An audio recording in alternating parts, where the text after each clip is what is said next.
עץ חיים היא למחזיקים בה ותומכיה מאושם. There's a custom that dates to the Middle Ages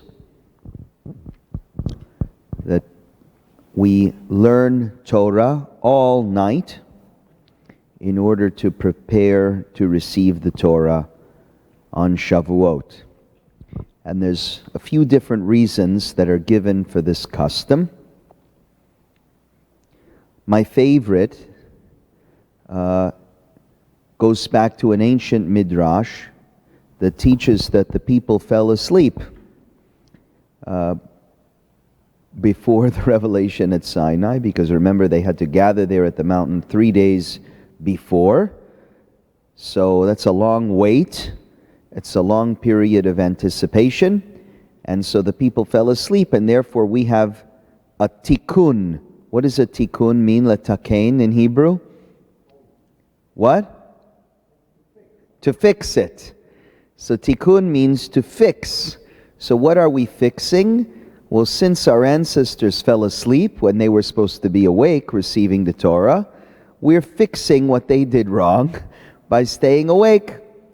And when we receive the Torah, we're supposed to be particularly attentive. Now, I don't really know how that makes much sense, because usually when you stay up all night, you're not that alert in the morning when it's time to get to work.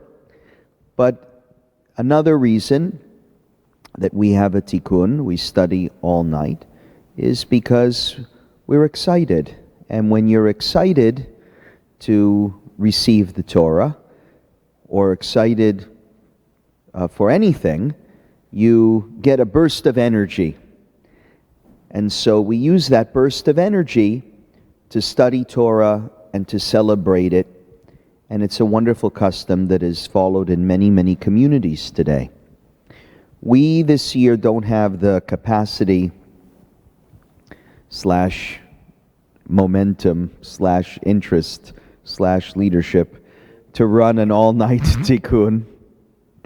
But I thought we would learn a little bit tonight, and thanks to Robert Feldger for giving me a push, to at least do some serious Torah learning before Shavuot, even though it's not technically Shavuot yet.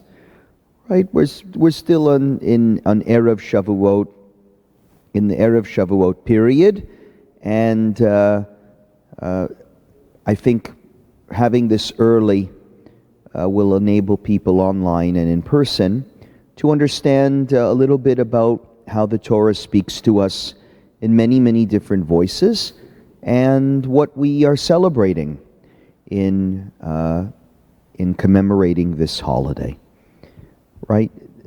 As I said in my sermon this morning, this is not a holiday with a lot of rituals, but taking time to study Torah is a really important, maybe, custom that is a common ritual that we observe around Shavuot.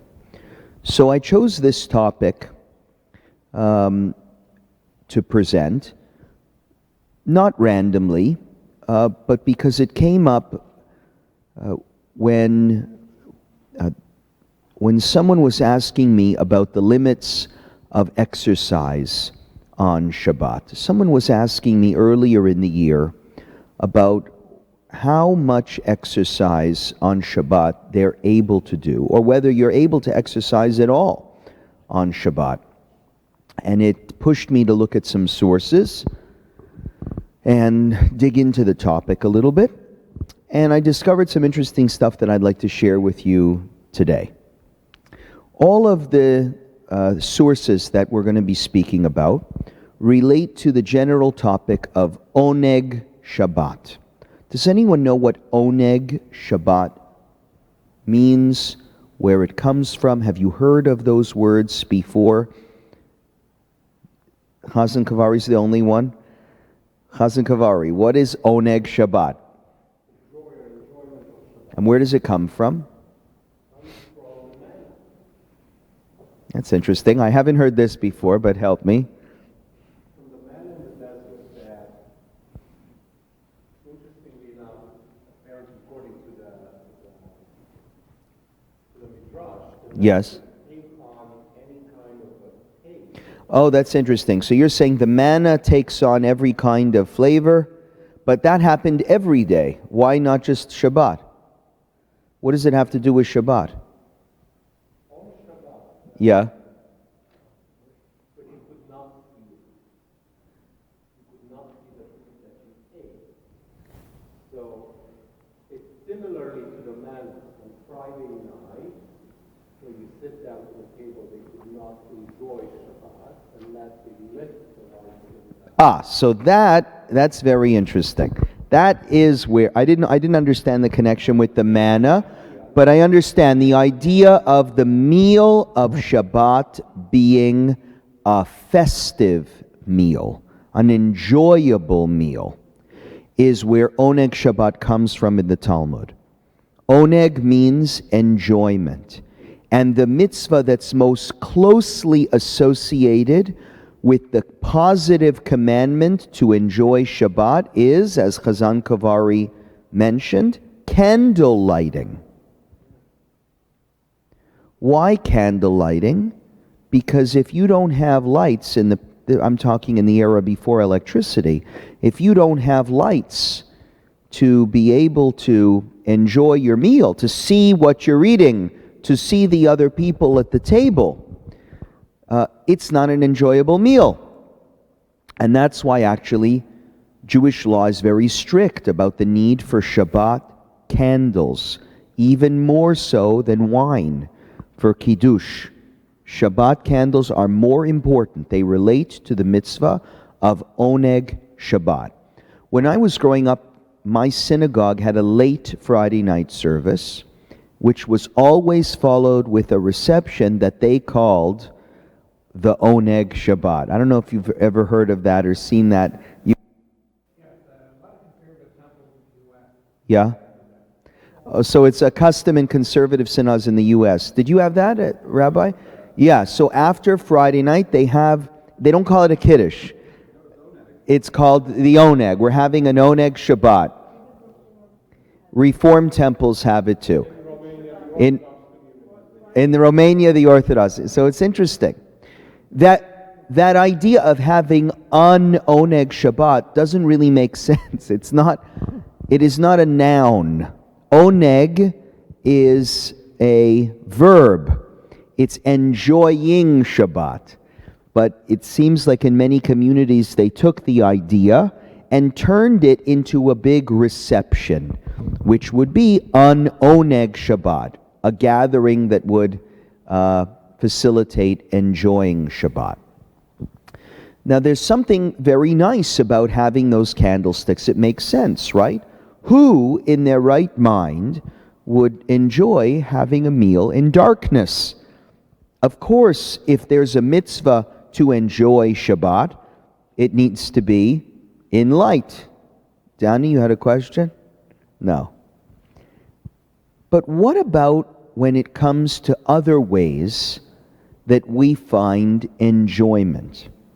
So I introduced this today by saying that I looked into this topic when it came to exercise. Is exercise Oneg Shabbat? There are some people who really enjoy exercise. Now, I'm not talking about exercise that would involve violating Shabbat, right?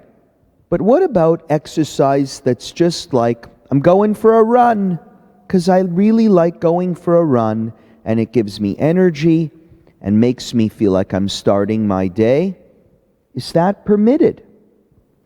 Well, if it makes the day special and makes it more enjoyable for you, maybe it's allowed. For others, running is physical exertion. Well, there's another value on Shabbat that's very important. Right? Oneg Shabbat is that you should enjoy Shabbat, but Shabbat should not be for you a day of physical exertion, right? It shouldn't be a day of melacha. You shall do no labor. Well, if you have exercise, can't you imagine one person saying, I enjoy this, it adds to my Oneg Shabbat, and another person saying, I don't enjoy this, this is not allowed because it makes Shabbat into a day of physical exertion. And that's not in keeping with the way the day ought to be enjoyed. That's my introduction to this topic of subjectivity. Many mitzvot are objective. Do this, don't do that. Doesn't matter what circumstances you find yourself in. But Oneg Shabbat is a really interesting lens by which we can ask ourselves whether subjectivity does exist in mitzvot. Whether your observance of a particular mitzvah might look very different, in some ways the complete opposite of your friend's observance of the same mitzvah, and yet you're both correct. Because perhaps there's room for mitzvot to speak to different people in different ways. This is a great text by which we can introduce this subject. Let's review it together. This is a commentary on Meiri. The Meiri is a Provençal medieval rabbi who writes a commentary to the Talmud. And here he talks about subjectivity in Oneg Shabbat as a given. That the way I enjoy Shabbat might be very different than the way you enjoy it, and that's okay. Let's look what he says. Let's look to see what he says. In the Yerushalmi, what is it, Yerushalmi? The Yerushalmi is the Palestinian version of the Talmud. It predates the Babylonian version of the Talmud. So it's more 3rd century, and the Babylonian Talmud is later. That's the Talmud that we most commonly refer to as the Babylonian one. But this is what the Meiri says. In the Yerushalmi they said, how does one make it enjoyable? Bameh me'angu.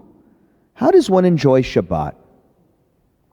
One position said sleep, and one position said Talmud Torah. Someone says, how do I make Shabbat enjoyable? I want to learn all day. And another person says, no, I want to sleep all day. Who is correct? How is Shabbat enjoyed? They do not disagree. This one refers to a student, and this one refers to a homeowner. The student, how is the student observing Shabbat in this example? He sleeps. Why? Because he studies all week. And if he studies also on Shabbat, Shabbat won't be special for him, just be an ordinary day. But what about the homeowner? The homeowner, in Hebrew they say the Baal Habayit. In other words, a regular person. It's not really a homeowner. The reference is to a Baal Habayit means an adult. Somebody, an average guy. How does an average guy observe Shabbat? Well, he shouldn't sleep. He should study Torah on Shabbat. That's how he should make it enjoyable. My teachers explained, this is the Meiri speaking, that the student enjoys it through Talmud Torah, and a homeowner enjoys it through sleep. Okay, hold on now. I thought it was the opposite way. Which one? Is it the homeowner? By homeowner means average Joe. Is average Joe supposed to be sleeping on Shabbat, or is he supposed to be learning Torah on Shabbat? Or is the student supposed to be going to sleep on Shabbat? Or is the student supposed to be learning Torah on Shabbat? Which one do you think? How could I make a case, just logically, that it's the student who should be sleeping on Shabbat? Because he studies all week and he's tired. How would I make the case that the student should be learning Torah on Shabbat? Because if a student is learning Torah all other 6 days of the week, I'm guessing he enjoys it. I'm guessing it's an activity that he enjoys. So since that's his favorite pastime, he should keep learning on Shabbat because it's a day where you should be enjoying it. Now I could also make the reverse argument. The question here, it seems to me, boils down to whether Oneg Shabbat means do what makes you happy, or whether it's make Shabbat a day that's different than the other days of the week. If you're a student and you're learning now 7 days a week, how is Shabbat special for you? Right? And if you're a homeowner and you're a regular guy and you nap every day, how is napping on Shabbat a special day for you? So the Meiri doesn't understand, or at least is arguing with his teachers, which one is the one who's supposed to sleep and which one is the one who's supposed to learn Torah. I say the opposite. So the Meiri's decision is it's the opposite. A student who learns all week fulfills Oneg Shabbat through sleep, so that the mind not tire too much. What's he doing on Shabbat? He's recharging his batteries. If you study Torah all day long, 7 days a week, you'll become kaput. Take a day to recharge your batteries. Nap. That's your enjoyment. But a homeowner who spends all week engaged in business, it's fitting to engage in Torah a little bit on Shabbat as a matter of pleasure. Even in the Midrash regarding the giving of the Torah, I saw that Rabbi Yochanan said in the name of Rabbi Yossi, Shabbat was only given for pleasure. What does the Meiri say in order to defend his case that it is the homeowner who is required to learn Torah on Shabbat and not the student? How does he defend his case? Shabbat was only given for pleasure. You're supposed to enjoy it. And if you're engaged in business all week, what should you do on Shabbat? Enjoy Torah. Because Torah is enjoyable. You'll do it and you'll enjoy yourself. Now, I don't know what you think of the Meiri's argument. There's clearly a debate about what you're supposed to do on Shabbat and how it is possible. I think personally, I don't know what you think, but I think what's at the root of this struggle is the Meiri and his teachers are trying to figure out for themselves what would give some general category of person enjoyment and what would not. When the truth is, there's probably some homeowners who don't like studying Torah. Don't you agree? And probably some who do. And there's probably some who would much prefer to take a nap. And the Meiri and his teachers are trying to make categories out of people.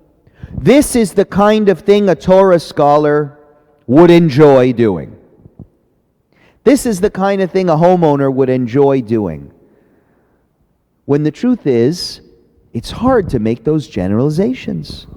Every person is different. And what gives one pleasure may be a source of strain or annoyance to another. Rab Chagai said in the name of Rab Shmuel, Shabbat was only given for Talmud Torah. They do not disagree. The one who says it is for pleasure refers to Torah scholars who wear themselves out learning Torah all week, and Shabbat they take pleasure. The one who says it is for Talmud Torah refers to workers who engage in their labor all week, and Shabbat comes to take delight in Talmud Torah. Where is the disagreement here? What is the point of Shabbat? Is Shabbat supposed to be a day of pleasure, or is it supposed to be a day of Torah learning? And the way they frame the question actually relates directly to the purpose of Shavuot, right? Shavuot is a holiday where we're supposed to be celebrating the gift of Torah. And what's being asked here, I think, by the Meiri is a fundamental question about how central the role of Torah is in our lives, and whether learning it is automatically, objectively pleasurable. Right? So that you could say, forcing everyone, the homeowner or the student, to learn Torah on Shabbat is part of Oneg Shabbat. Or whether we should be giving a break to Torah scholars and telling them, hey, you guys can recharge your batteries for one day. So I hope this is a nice introduction to some of the dilemmas we're going to be looking at. I want to now dive more deeply into an area of Oneg Shabbat that I think all of us can easily relate to. And that's how we speak, or are permitted to speak and not to speak, to each other on Shabbat. Some of you may not know this, but part of Oneg Shabbat, we said part of Oneg Shabbat is having candles at the table. We now said part of Oneg Shabbat might be learning Torah on Shabbat. Part of Oneg Shabbat might be napping on Shabbat. Well, the Talmud itself talks about speech and refraining from speech as a way you enjoy Shabbat. Let's take a look at the first source. On page 1. By the way, anyone who's joining us on live stream and would like a copy of the sources can email me after the holiday, and I'll be pleased to share with them. For now, I'll read out the full source. This is from the Yerushalmi. Rabbi Abahu said, a Sabbath for God, Shabbat LaHashem. Rest like God. What do we learn? Because the Torah says, Shabbat Hashem, a Sabbath unto God, that we should act like God in the way we observe Shabbat. Well, what does God do on Shabbat? God, He rested from creation. But remember, how does God create the world? With speech.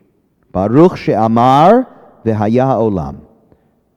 So if God spoke and created the world and rested on the seventh day, in other words, did not speak, perhaps we need to refrain from speaking on Shabbat.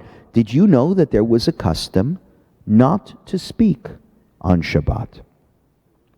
Just as the Holy One rested from speech, so too you should rest from speech. Rabbi Hanina said, with difficulty they permitted greeting others on Shabbat. In other words, they did permit you to say Shabbat Shalom, but they didn't even want to permit that, with difficulty. Rabbi Chia bar Ba said, when Rabbi Shimon bar Yochai saw his mother speaking excessively, he would say to her, Mother, it's the Sabbath. There's a couple of sources actually here that talk about Rabbi Shimon bar Yochai's mother. Apparently she was some sort of blabbermouth. And Rabbi Shimon bar Yochai, it's known from several sources, needed to talk to his mother on Shabbat and say, shh. So during the time of the Mishnah, 1st, 2nd century, it seemed to have been the common practice not to speak to anyone on Shabbat. You were allowed to say Shabbat Shalom, but that's pretty much it. Now, why do you think that might be a good way of enjoying Shabbat?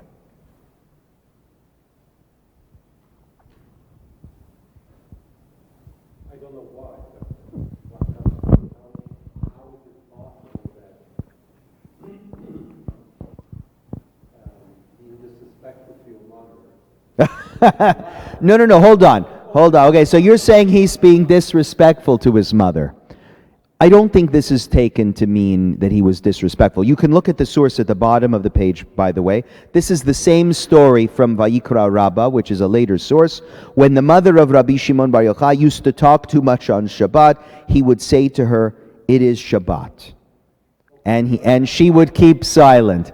So he wasn't being rude. I'm not sure he was being rude. I was sort of exaggerating when I said shush. He would just remind her, "Mom, it's Shabbos." In a nice way.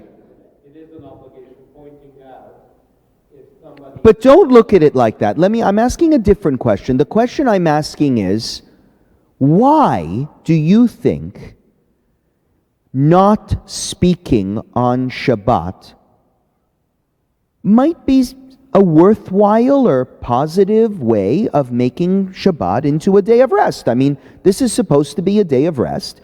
You have an idea here that God was silent, so that's the theological underpinning behind the idea. But do you think it makes sense? I mean, to me it does. Not speaking to others on Shabbat? Why?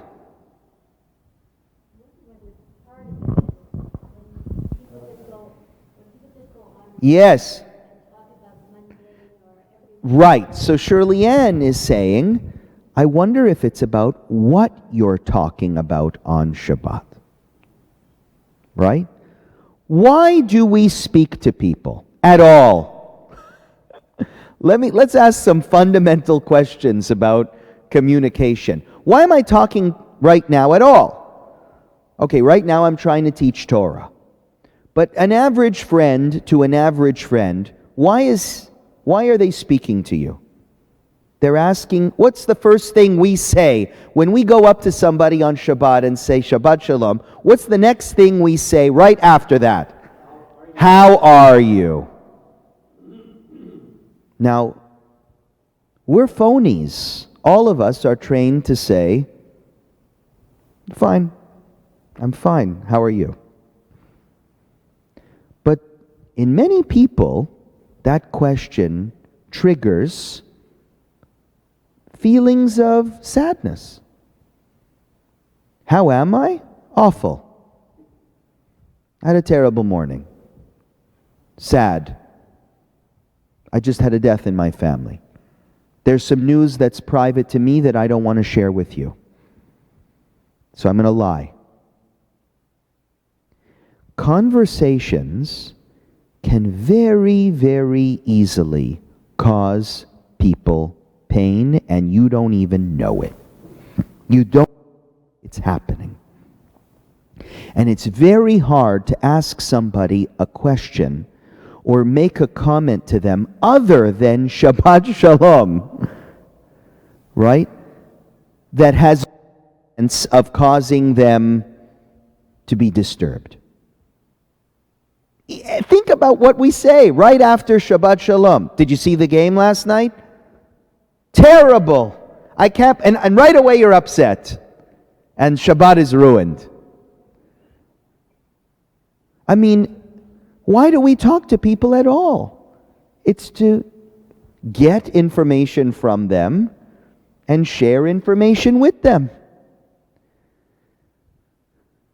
Maybe there's something here that we miss out on when we communicate on Shabbat beyond greeting someone. And why do you think maybe it was hard for them to even allow greeting? Because maybe even saying Shabbat Shalom to somebody could upset them. Yes, Robert.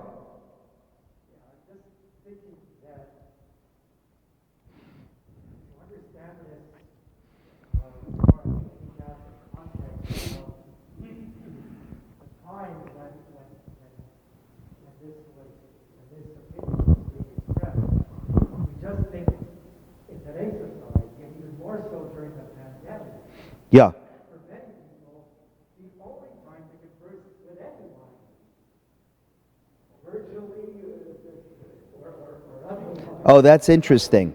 So you're saying,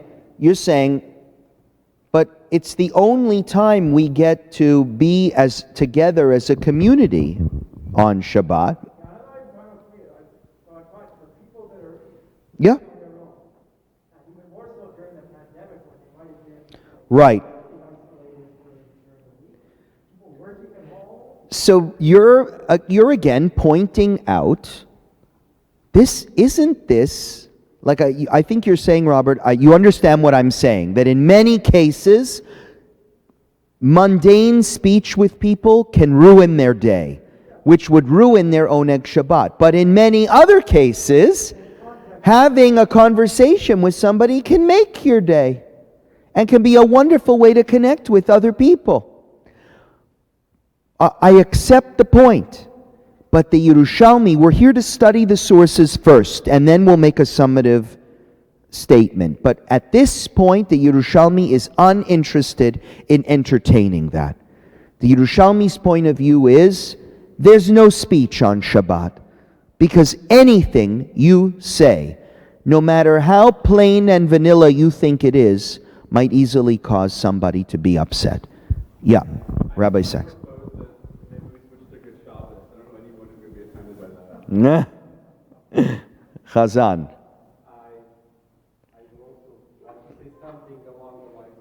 Yes.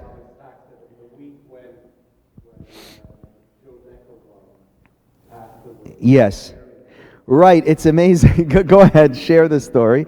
This about this week, and what was a pet peeve of his? When you would go up to him and say good Shabbos. Right. He would reply to you, Robert, you bet. Yeah. That would be his reply. Yeah. He didn't like when people said good Shabbos. They had to say Shabbat Shalom and say it properly. The late Joe Deckelbaum.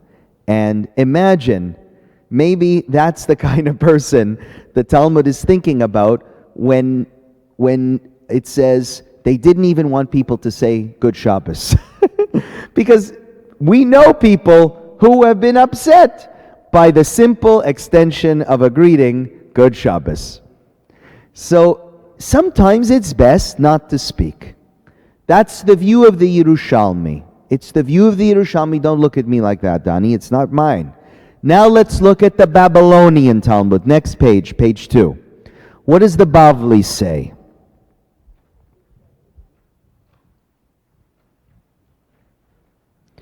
The Bavli is quoting a verse in Isaiah. V'chibadeto me'azot derachecha. Honor it in the way you refrain from doing things. Honor Shabbat in the way you refrain from doing things.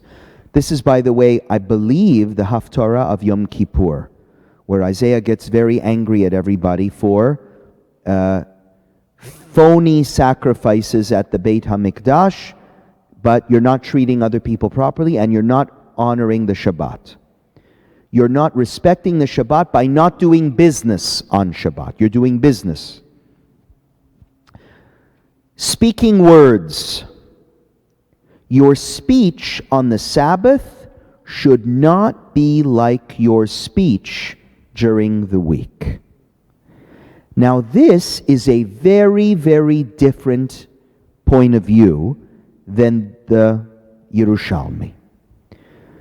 The Yerushalmi says, don't speak at all on Shabbat and speak the rest of the week.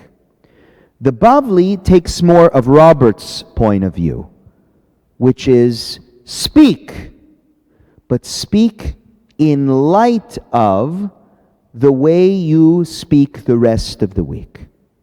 If the rest of the week you're talking about the stock market, don't talk about the stock market on Shabbat. If the rest of the week you're talking about geopolitics, don't talk about geopolitics on Shabbat.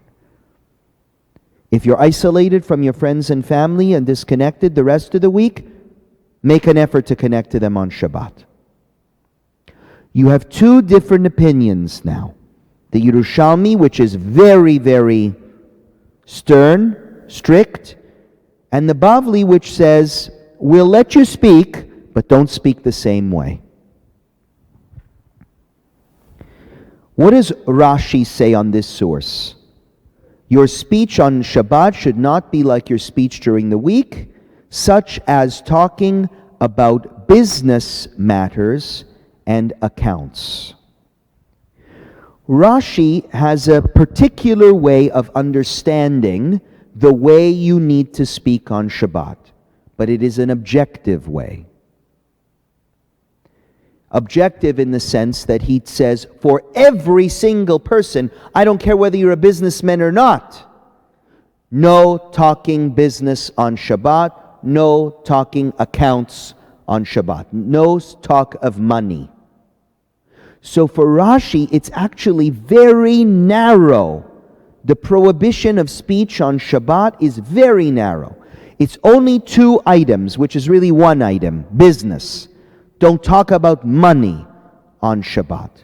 But if you want to ask somebody a terrible question about something in their life, you can do that. That's going to upset them. Just money, don't talk about. The Tosafot have a problem with that.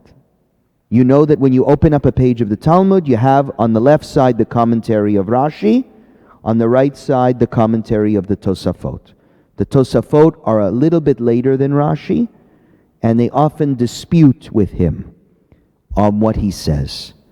The Tosafot are going to say that Rashi's point of view is way too narrow. Let's look at it. Your speech on the Sabbath should not be like your speech during the week. Rashi explains, such as business matters. But this does not seem right to Rabbeinu Tam. Rabbeinu Tam is the most famous of all the Tosafists.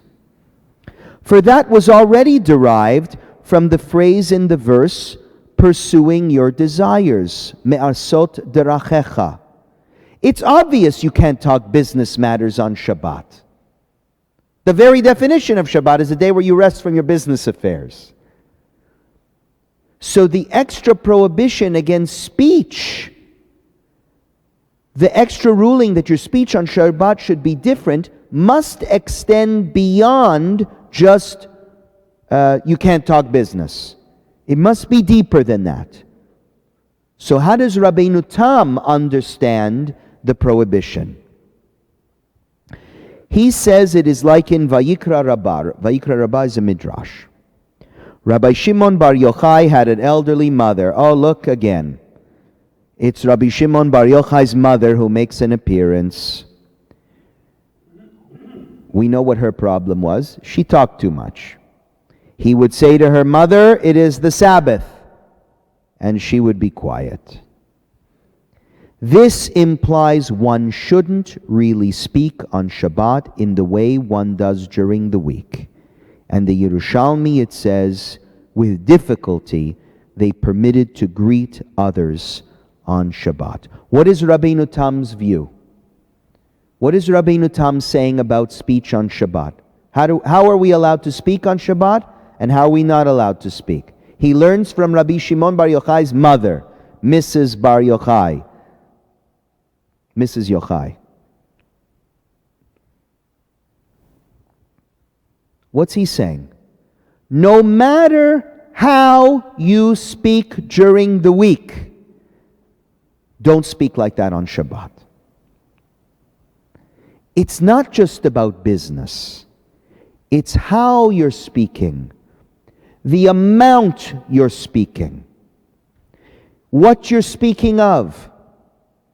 If you talk about other people's business the rest of the week, and I know you're not allowed to do that at all, ever, but let's say you do, we can't help ourselves, don't do it on Shabbat.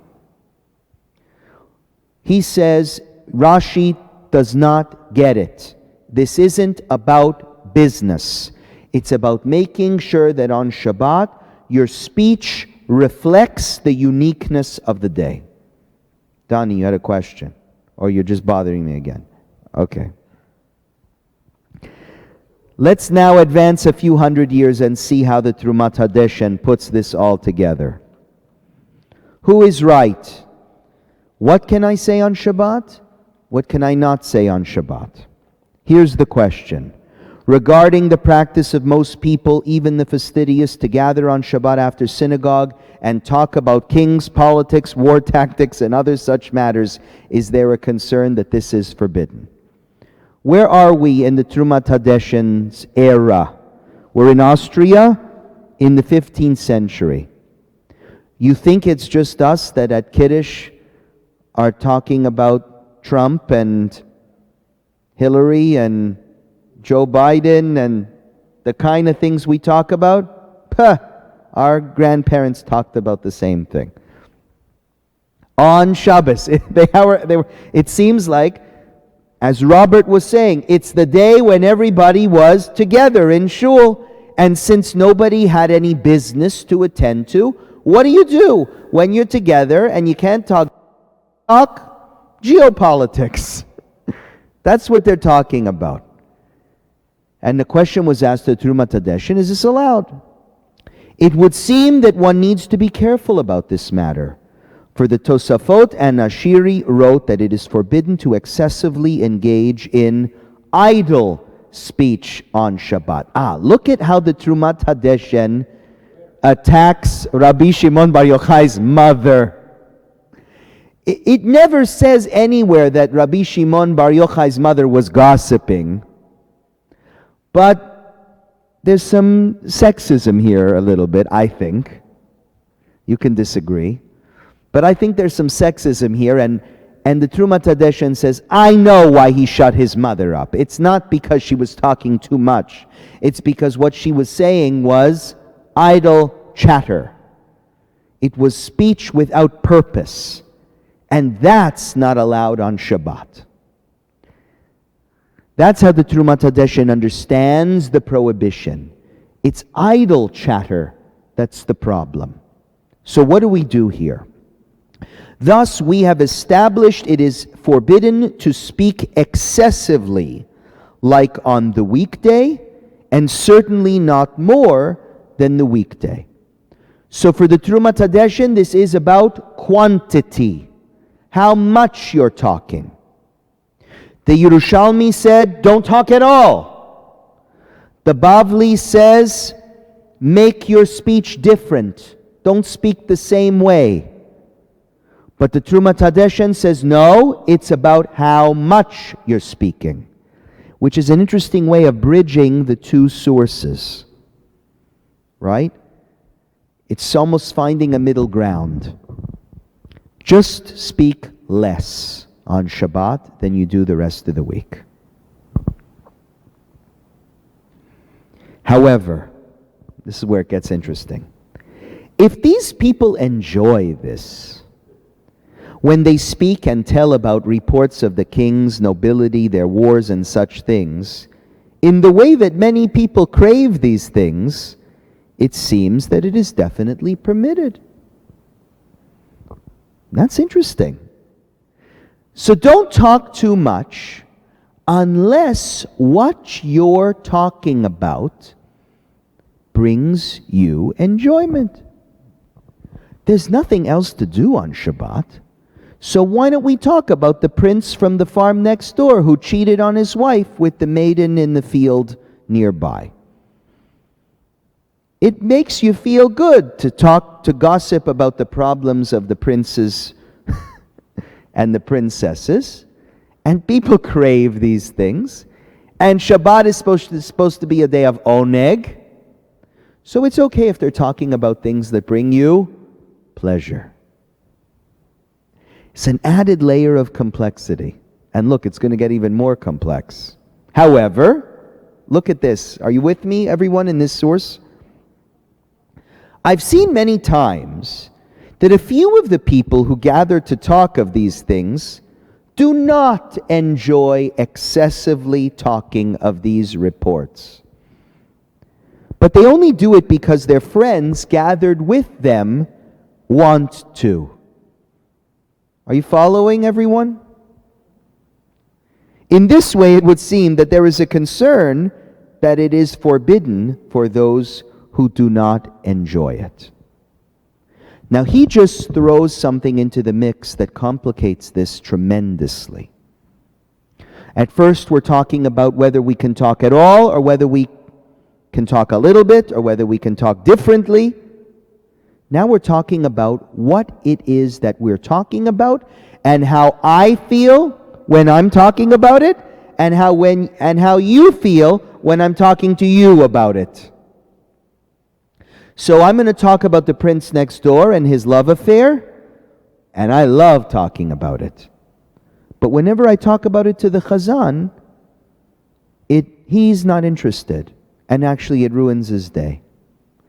And why is he there? Because everyone gathered after shul. We were all outside, and he didn't want to feel like an outsider. So he's sitting with the crowd, and we're gossiping about about geopolitics or whatever. We're enjoying ourselves, but some people are not. What I love about the concern of the Trumat Hadeshen is that he is concerned for the one who receives the speech as much as he is concerned for the one who delivers the speech. This is a important and interesting idea on Shabbat that I don't know if a lot of people understand. Maybe what I'm telling you feels good to me, but it doesn't feel good to you. And so I think it happens to us a lot as clergy. Right? The clergy are on show in the morning. We deliver our sermons, we read from the Torah, we daven Musaf, and some people will go up to us and say, "That was a beautiful Musaf, thank you." But some people will say, "You missed you missed this," or "I didn't agree with your sermon because you mentioned that." And I'm okay, this doesn't bother me. I'm used to it as part of my job. But think about the way that Trumat Hadeshen would opine if he saw this going on after shul. Not just between clergy and community, but in the way people spoke to each other after Kiddush. This is a very sensitive reading here.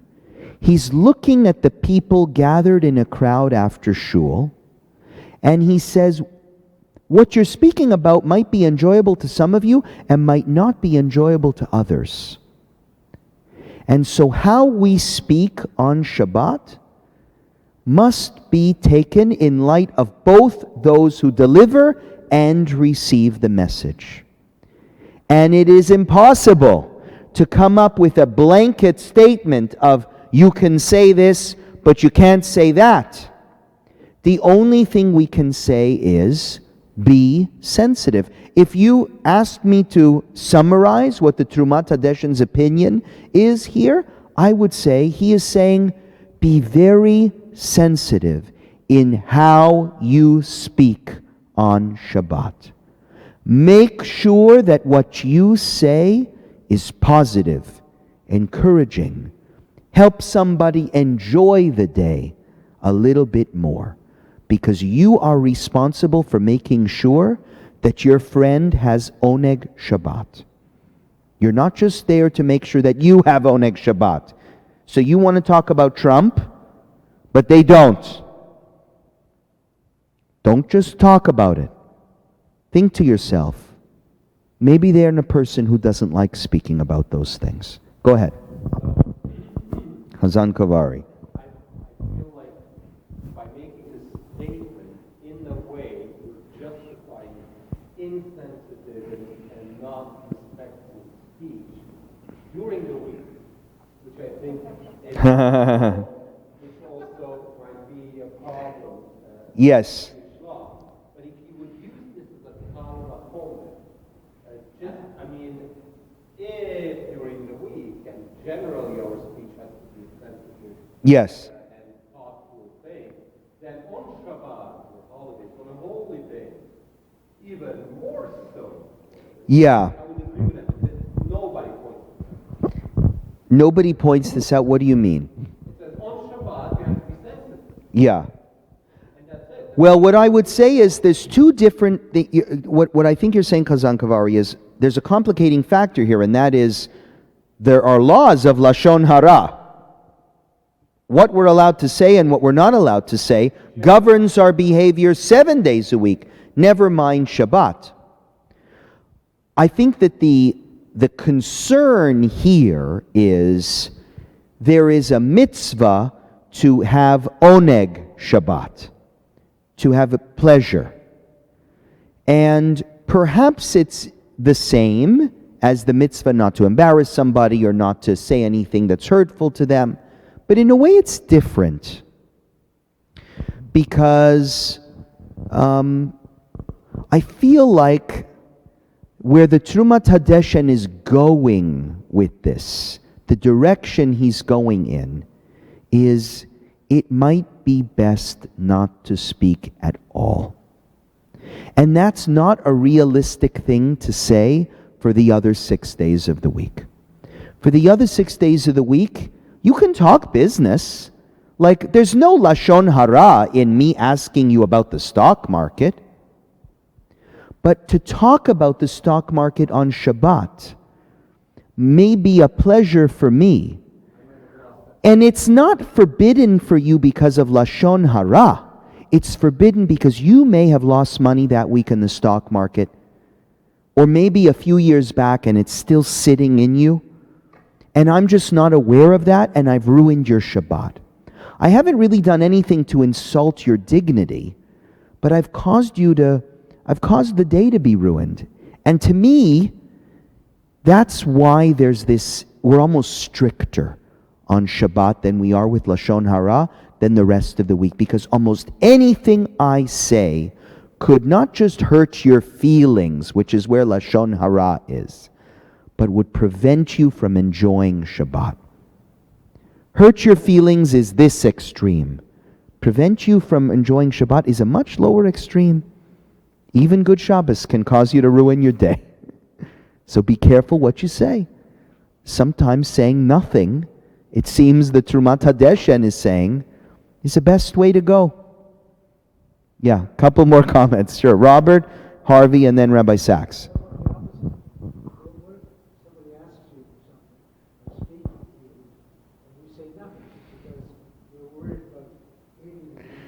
Yeah, he doesn't talk about how do you respond to somebody who asks a particular question, right? And perhaps his answer is, this would be a lot easier if just all of us stopped speaking on Shabbat. Then we know what we say and how we answer wouldn't disturb anyone. Robert?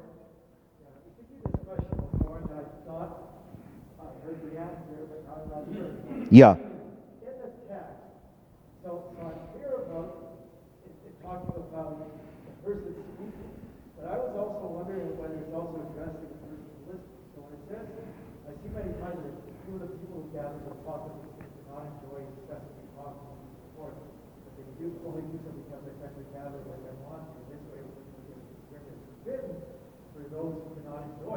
I'm wondering whether it's saying, oh, it's forbidden for the person talking, but if the person talking talks that way, then even though you want to gather with those people, if it's going to upset you, then it's forbidden for you to listen. Yeah, I actually think it's not that it's saying that, it's not that it's addressing both. I don't actually think that he clearly states in this responsum that there's anything forbidden with me talking about Trump to anybody else. If it gives me pleasure, and I've got a group of people who want to talk to me about it, and it gives them pleasure too, great. What he says at the end, the way I understand it, and you can look at the Hebrew, is if you don't enjoy talking about Trump, it is your responsibility to walk away. You leave. That's what I was thinking was first. Yes. It seems to be the discussion was going the other direction. So Yeah. that's why I wanted to clarify. Because it wasn't exactly clear. But it could be. Yeah, he says, Kol gavna nire de yesh chashash isur leotan she'ein mitangim. The isur is for those who do not take pleasure in such things. He says, avoid being in conversations that cause you pain. If you're in a group of people that are talking about something that's disturbing to you, walk away. He says that, and not you're forbidden to talk to somebody, because that would be impossible, right? How am I supposed to know that you don't want to hear about Trump?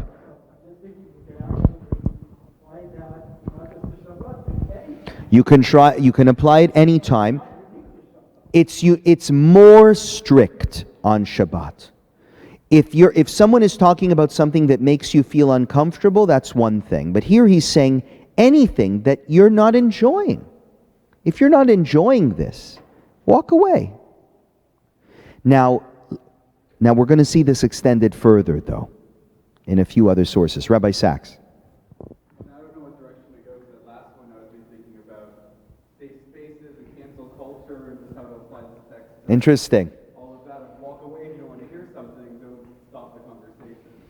Yeah. My question was on the line of, I guess, how does this affect, or how does culture impact it? Like, the ideal here is to just not say anything on Shabbat, not even a greeting. Greeting with a lean. Yeah. I think generally I'm pretty good at greeting people and smiling, but we all have bad days, and there are times that I know that congregants would be a little bit offended if I don't say something. Yes. Or I walk by them, or I can distract them in something. Right. All the more so if I walked around and was really strict. I'm thinking even there's a halacha when you go to a mourner's house, you're not supposed to speak until they come to you. You sit down quietly. And today that's not what we do. We visit people's Right. houses. That'd be weird and offensive, and it would look curmudgeonly, whatever it is. So how does that impact it? Well, I think it's an excellent question, and I think more than any source that we've seen so far, the Trumat Hadeshin is most in tune to how will what you say be received by the other person, and how will you feel saying it. So if you enjoy talking about kings, just like if you enjoy saying Shabbat Shalom to other people, and they enjoy saying Shabbat Shalom to you and talking about kings to you, permitted. Even though, by the way, Rashi has a problem with it. He says, your speech on Shabbat must be different than the rest of the week. Right? In business, no, if you're talking about the king and his business dealings, I'm assuming you're talking about the king and his business. But Rabbeinu Tam, any kind of speech that's the same way you talk the rest of the week, you're not making Shabbat special. Trumat Hadeshin is most in tune with, I think, the cultural concern. It's what people are talking about and how they feel talking about it. And as long as everybody's happy, great. You can say what you want. If I have to be concerned what other people think of what I say, it's going to bring them joy. Yes. How can you say anything? That's going to bring somebody. Excellent. Can we pause? I want to get back to that excellent question, but I want to get to the Shulchan Aruch that deals with that point explicitly. Yes. Isn't it a proof all these different opinions of our faith? Yes. The fact that they come from different times, from different cultures, Yeah. isn't that a proof to the question that, yes, there could be a different understanding of this law or of this gospel? For sure, we know that right early on, that the fact that the Yerushalmi is so strict compared to the Bavli. We know that circumstances, yes, They come from different places. it's very possible that time or their circumstances is playing into this? Because Oneg, but I would push you further, Chazan, and say, it's because Oneg, that whole idea of what I enjoy, is deeply tied into our culture and our times. There are things that we enjoy here. Like, for instance, how could I have a conversation about exercise 100 years ago with people? Right? Like, I don't know if people understood what exercise was 100 years ago, and the idea of exercise giving someone pleasure. I get a lot of pleasure going on my bike and spinning a bike. They would think, 100 years ago, they would say, are you nuts? That's physical exertion. You can't do that, it's work. Maybe they were in better shape. They didn't have office jobs, right? Right? Any questions? No? Okay. Can I extend this elsewhere? That is, the Trumat Hadeshen is talking about speech on Shabbat and the ways that speech needs to be received and communicated in order to be within the guidelines of appropriate Shabbat speech. But can I extend this to other areas of Shabbat? Let's look at the Sefer MITZVOT Katan, another medieval source, to help answer that question. I'm on page 3 in the middle of the page, everyone. To delight in Shabbat, as it is written, you shall call the Shabbat a delight. And so Moshe hinted in the Torah, as it is written, do all of your work. How is it possible for a person to do all of their work in 1 week? Rather, it should seem to a person on each Shabbat as though all their labors are done, and there is no greater delight than this.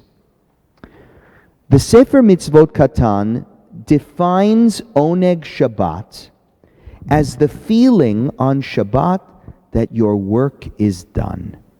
Not that all the work is done for the rest of your life. Right? That's what he's saying there when he says, well, how can you feel on Shabbat that all your work is done? Most of us are in the middle of some project or another between 1 week and the next.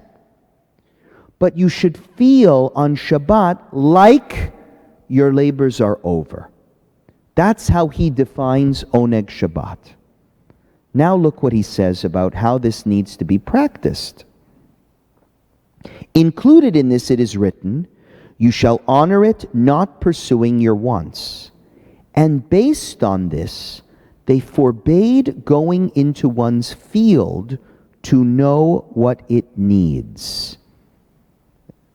Do you all know what they're talking about here? What's he talking about?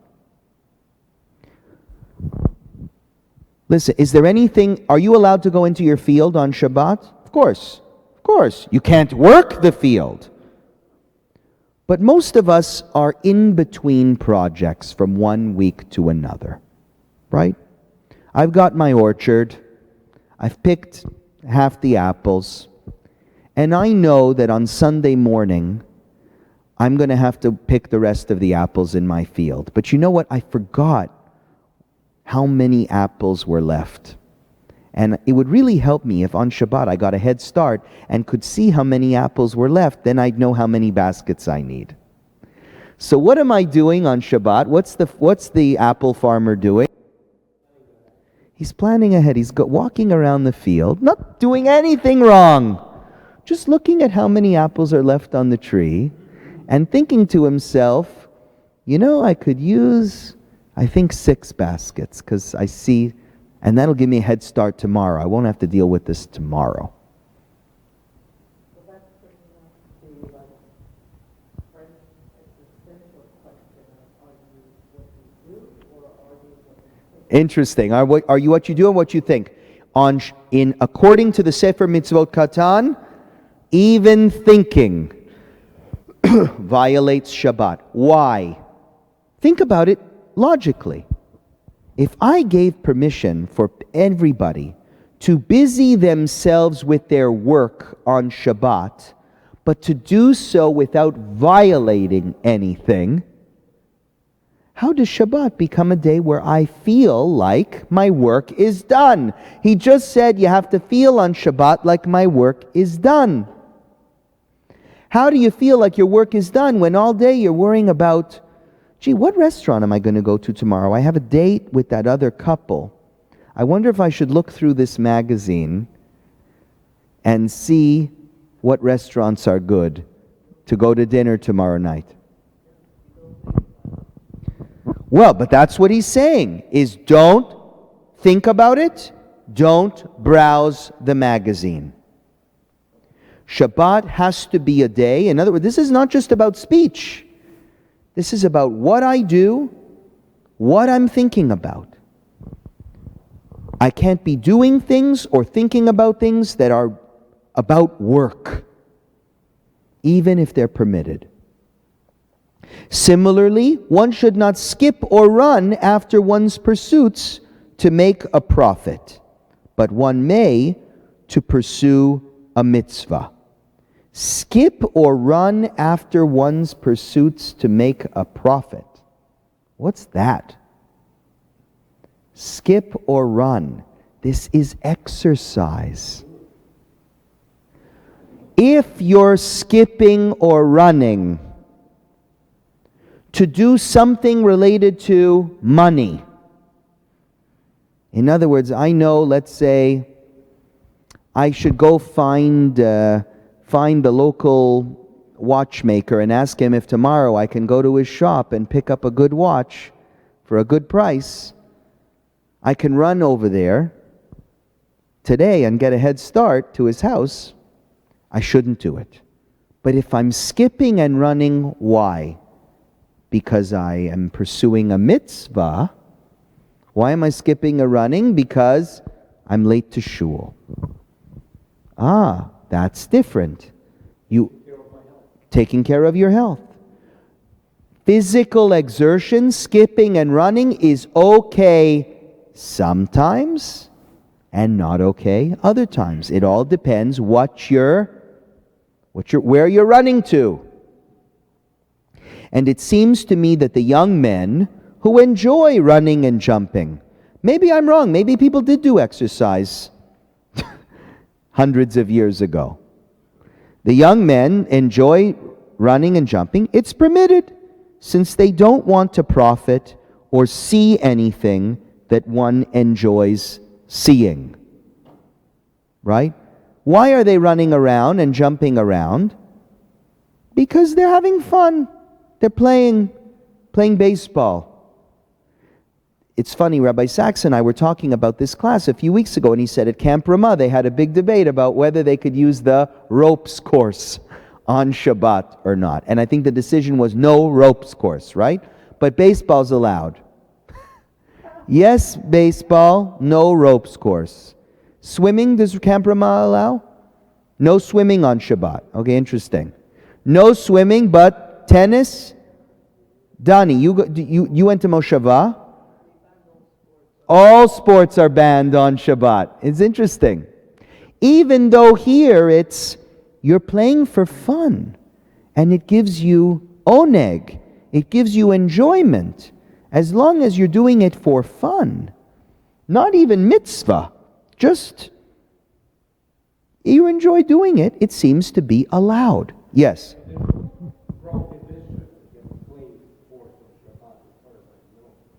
As the only thing he's saying is running and jumping is a problem on Shabbat. I remember a lesson Yes. in which I heard from Rabbi Aaron about a story from the city of Modena in Italy, Yeah. where on Shabbat the Jewish community, and children and some adults as well, they were playing football. They were playing soccer on Middle East and soccer. And a terrible, I think it's 14th or 15th century, something like that. And a terrible curse came on the community, and they attributed to the playing soccer on Shabbat. Wow. Right. So Right. that came up. Yes, because what you're understanding here is the tension between how we make Shabbat a special day, a day that's different from the other days of the week, a day that's holy and devoted to holy things, right? But at the same time, how we need to allow for some enjoyment of the day. Because if Shabbat is not Oneg, we're missing out on one of the important themes of Shabbat. So it seems to me that if you're going to a camp that says, and the kids come out of the camp experience saying, Shabbat was the worst day. We hated Shabbat. We couldn't do anything. The camp is missing something. There's really a problem there. Now, else if the camp says, we're not doing sports, but we're doing a lot of other fun stuff. Okay, so fine. So at least they've come up with some other ways to make camp fun. But how do you make sure Shabbat is different and fun, unique and enjoyable? It's hard. At the camp I went to growing up, it was all through food. There were many things you can't do, and the kids we did not like Shabbat because we liked doing all the activities. So they introduced special food on Shabbat, danishes, and then you'd look forward to Shabbat, right? Chocolate muffins, there you go. It's an easy way to convince the kids there's something. But it's funny, like, I know you're saying, well, I'm joking about danishes and chocolate muffins, but this source, the Sefer MITZVOT Katan, gives us something more to think about. It's almost like you're compensating for your failure to make sure that it is a day that is enjoyable for everybody. And it must be enjoyable. And if you're not violating Shabbat, if you're not climbing the climbing wall in order to get your cell phone on the top or doing something else that's problematic, why wouldn't you let people play sports and have fun? Okay, so that's a different story. If the activity itself involves violating Shabbat. Yeah, okay. That's fair. Okay, let's now look at the Shulchan Aruch. The way I crafted this class is to take us. This is how a traditional lecture in Judaism is delivered. This is because tonight is Shavuot. I wanted to make this lecture traditional. How does a traditional lecture start? We have the mitzvah in the Torah. We have the Talmud. Then we have what's called the Rishonim. Who are the Rishonim? The Rishonim are the commentaries on the Talmud. Then we have the Shulchan Aruch. The Shulchan Aruch is the code of Jewish law that issues the rulings of the Rishonim. And then you have the Acharonim. The Acharonim are the final commentaries on the Shulchan Aruch, and that brings us to today. So this is a lecture, because it's Shavuot, and I'm only going to speak once, I thought let's do this the traditional way. Here's the Shulchan Aruch. And speaking words. Your speech on Shabbat should not be like your speech during the week. Where does he get this from? Where does the Shulchan Aruch get this from? Your speech on Shabbat should not be like your speech the rest of the week. Who's he quoting from? Correct. Directly from the Bavli. He's quoting the Bavli, not the Yerushalmi.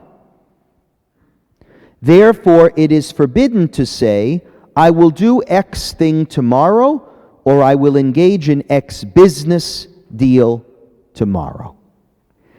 Who's that? Where does he get that from? Sounds like Rashi to me. That sounds like Rashi's definition of the way your speech on Shabbat needs to be different than your speech the rest of the week. It's very narrow. You can talk about anything you want, but don't talk business. And one final point he makes, it is even forbidden to excessively talk of idle matters. Where's he getting this from? Rabbi Shimon Bar Yochai's mother. So he combines the three, narrow, but in the end expands it to you can't talk business or idle matters. What's idle matters? Leave it up to you to decide what is an idle matter. But obviously the Acharonim, the commentaries, are going to have a field day with this. What's considered an idle matter and what's considered an important matter? Isn't that in the eye of the communicator? In the mouth of the communicator? Now let's look at the Ramah. Ramah is the Ashkenazi commentary on the Shulchan Aruch. What does he say? But those people for whom telling of reports and news is enjoyable to them, it's permitted to talk of them on Shabbat like during the rest of the week. Where does he get this from? From the Trumat HaDeshen. Okay, if you enjoy talking about business, you can talk about business. But for someone who does not enjoy, it is forbidden to speak of these things for the sake of his friend's enjoyment. Now listen to this. That is not what the Trumat HaDeshen said. The Trumat HaDeshen said, if you hear a group of people talking about something that is disturbing to you, you walk away. But the Ramah goes further and says, if what you're speaking about is disturbing to somebody else, you are forbidden to speak of it. There's a beautiful thing here about, as much as this is harsh and strict and maybe a little bit difficult to, how can you enforce this? How am I supposed to know if what I'm going to say to you is going to upset you or not? But there's a beautiful message here about our responsibility towards one another, isn't there? Your enjoyment of Shabbat involves me making sure that you can enjoy it. I am responsible for your enjoyment of this day, and you are responsible for mine. There's a level here of mutual responsibility. Go ahead, Rabbi. Did I miss something? Sorry, we're on the Ramah there. Yes. I'm reading him differently. Right? Help me. For someone who does not enjoy, it's forbidden to speak of these things for the sake of his friend's enjoyment. That if For someone who does not enjoy. talking about X, but I know you do, I can't bring it up to bring you joy. It's not saying I have to not say something because it might cause. Okay, help me understand. So if your reading of this is, for someone who does not enjoy, it is forbidden to speak of these things for the sake of his friend's enjoyment. Aha. So you like talking about Trump. I don't. It's interesting. It's another layer. Okay, I think you're right. You do like talking about Trump. I don't. I can't go up to you and say, did you hear what Trump said at the last thing? Because I want to give you Oneg. Is that what? That's how I'm reading it. Okay. Yes, you're probably correct. There's different ways to read it, but all play into this sense of mutual responsibility. Who's speaking? Who's listening? And we should really work to make sure that both of us are talking about something that we're enjoying, as unrealistic as that may be. Yes, Cecil. Rabbi, if you're giving a personal sermon, Yes. part of being a forceful sermon has to be to upset as they. Oh, really good question.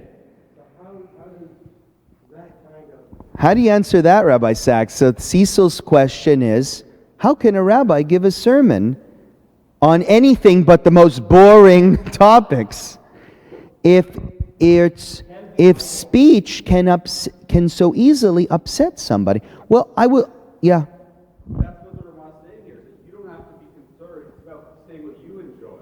Don't say something else to bring someone else joy that makes you miserable.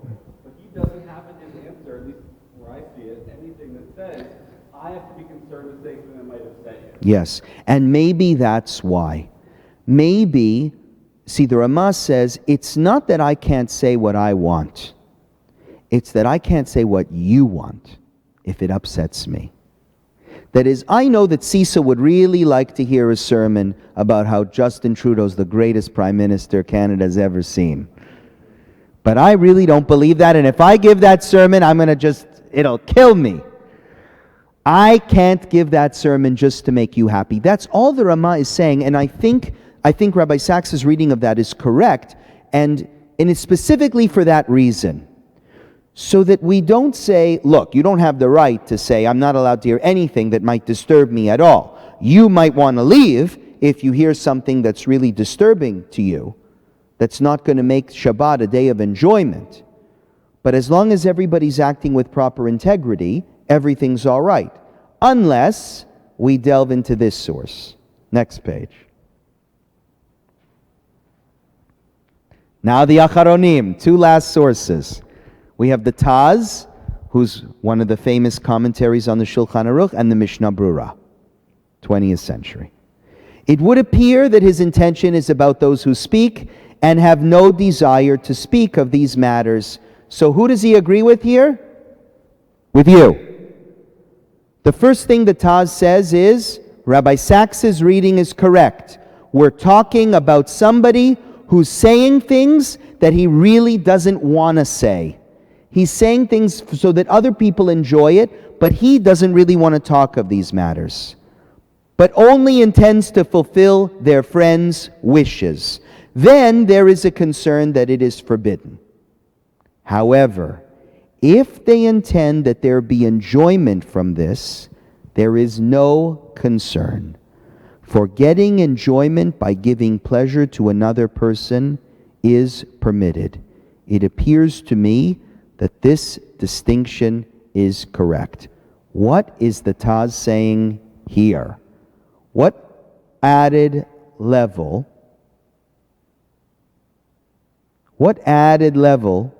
is he adding to and how is he making this discussion more complex? Why am I talking about Trump? It's not to make just to make Cecil happy. It's because I'm happy when I make him happy. If they intend that there be enjoyment from this, there is no concern. Giving pleasure to another person is permitted. So that is the distinction here. It's so in your head. It's so, this is why this is about subjectivity. Me speaking about Trump to the congregation. Why am I doing it? If I'm doing it to make you happy, but your happiness means nothing to me, it's forbidden. But if I'm doing it to make you happy, and that means something to me, I want to make you happy, that's why I'm delivering this message, it's allowed.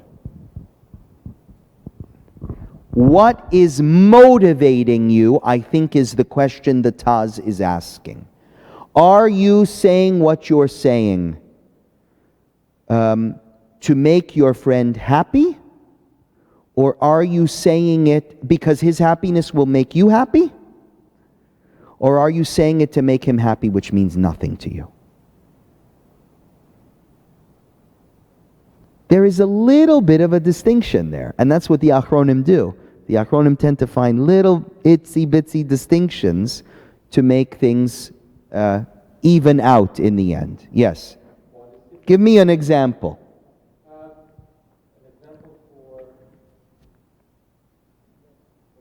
Yes.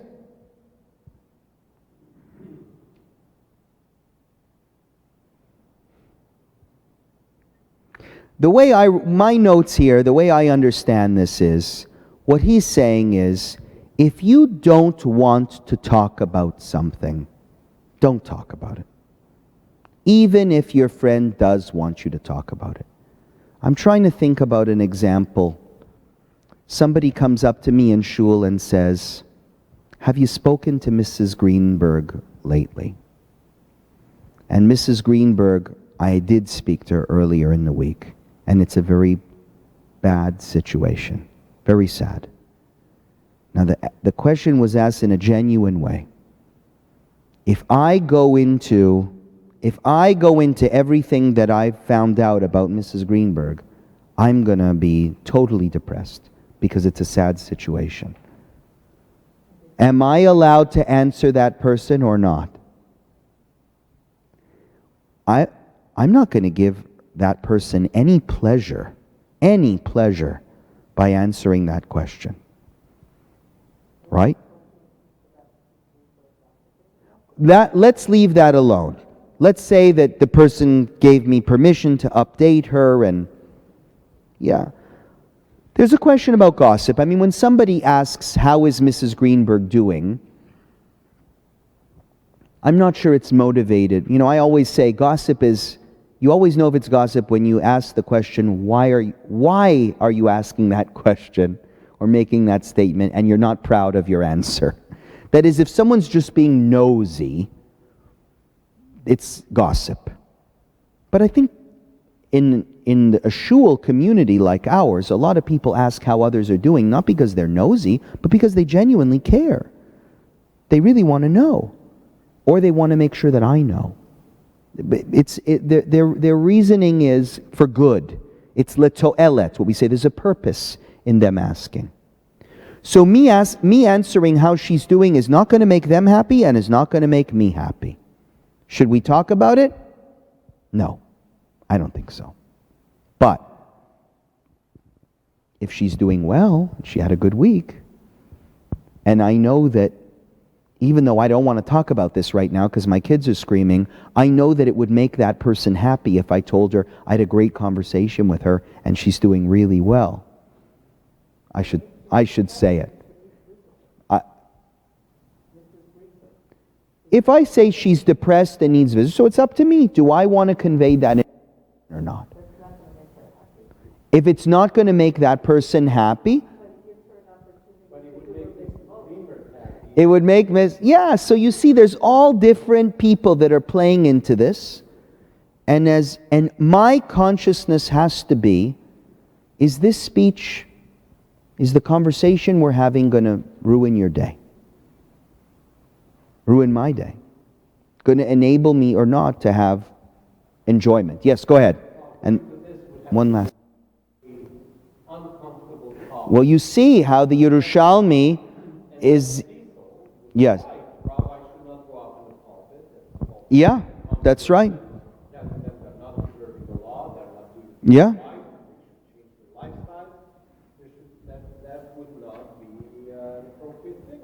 And if you look at the Mishnah Brura, look at the last source. Who, by the way, who wrote the Mishnah Brura? Oh, the answer's here. But what is the other famous book the Chofetz Chaim is known for? Shmirat HaLashon. The Chofetz Chaim is the most famous Jewish authority on the laws of Lashon Hara. Look how he ends this. Enjoyable for them. Oneg lahem. It is forbidden to speak on Shabbat of anything that causes one discomfort. You cannot say anything on Shabbat that causes you to be uncomfortable. Right? Discomfort here, he doesn't mean uncomfortable. He means that would cause you pain.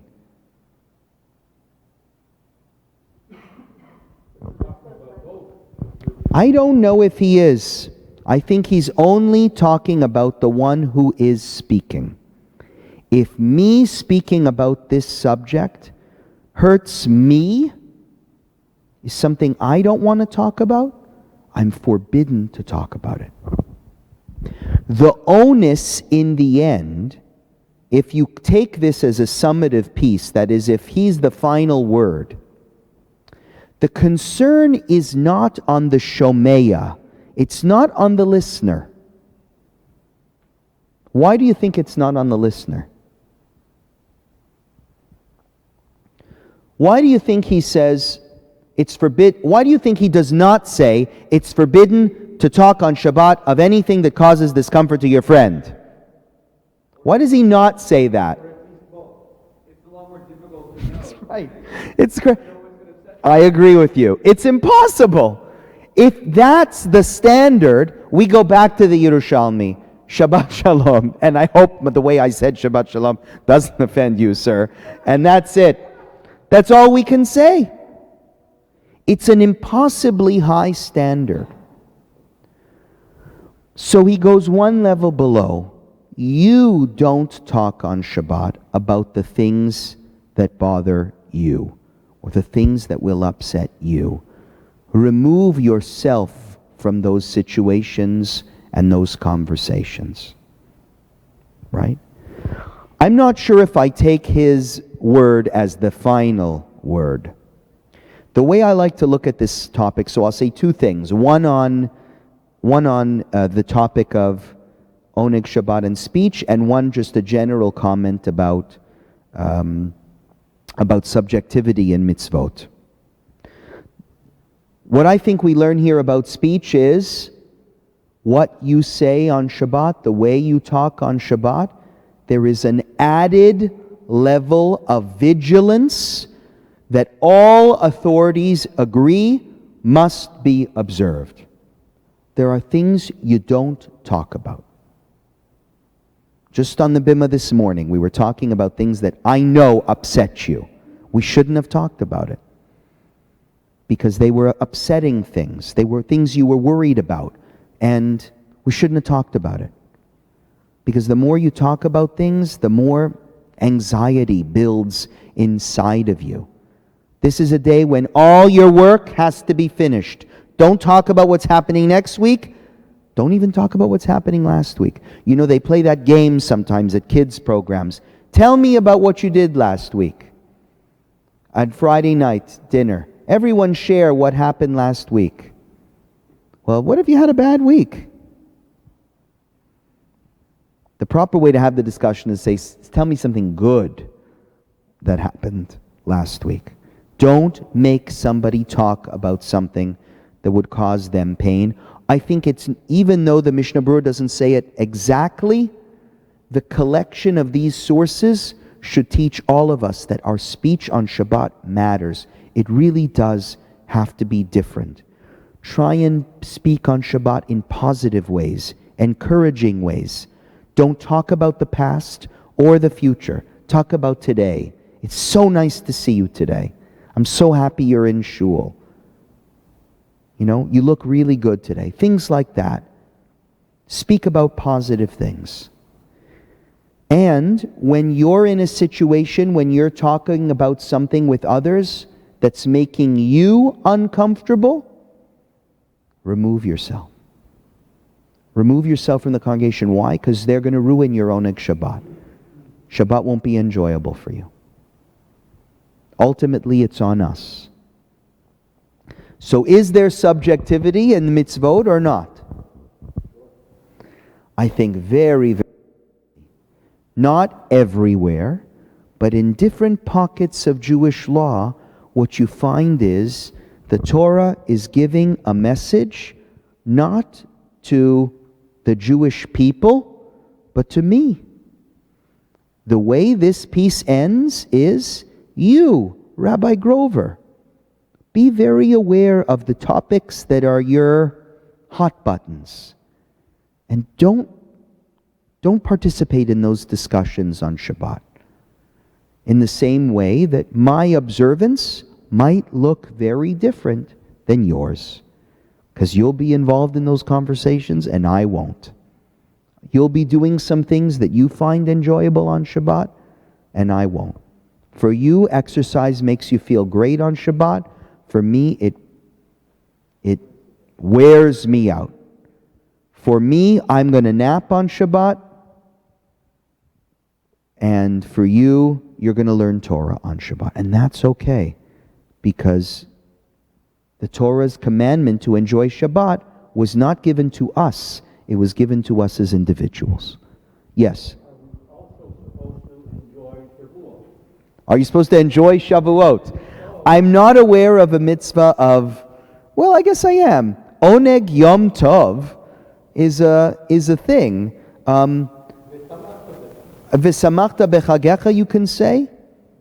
I would say it doesn't apply to every holiday, like the Yom Kippur is not a holiday where you're supposed to be enjoying yourself. But Shavuot is Yontif. You wanted to say something? Absolutely, Yom Kippur is a holiday you enjoy. You have a clean slate, you're forgiven. True. Yeah, the end of Yom Kippur. A day like Purim, they call it in the Talmud. Yes. Yeah. My question is it fair to say, maybe this is a stretch because it's speech versus singing, but if, let's say, I was at a Shabbos Musaf and a pasuk used a tune that drives me, would I be lawfully obligated to walk out of the room to avoid the misery? I leave it as an open question. I leave it as an open question, but there's a case to be made, isn't there? There's a case to be made. Get away from things that cause you discomfort on Shabbat. It says specifically here, speech. Right? I don't know. You know, the problem is you can take this to an extreme. If your kids are driving you crazy on Shabbat, does it mean you run away from the house? Like, right. Not you, Donnie. Not you. Your brothers.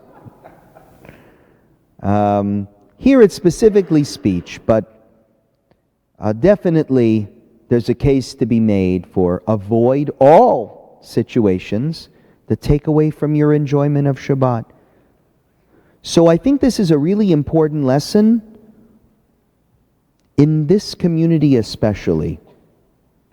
Sometimes we think, if I can't do Shabbat the way I'm supposed to do it, if I can't do kashrut the way I'm supposed to do it, I'm not going to do it at all. It's all or nothing. And the all that I have in my head is some objective, this is the way you do Shabbat. And I know I'm taking this a little bit further and maybe playing into some dangerous ground, but I think I would much rather somebody say, I have my way of doing Shabbat, of taking the values that I've learned, like making it a day that I enjoy, making it a day that's different than all the other days, like making sure that I'm not worried about what happened last week and what's going to happen next week. And I've crafted an observance around this day that works for me and makes this day Shabbat. And it may not look the same way my neighbor's does, but it is Shabbat for me. You can make that case. For me, like,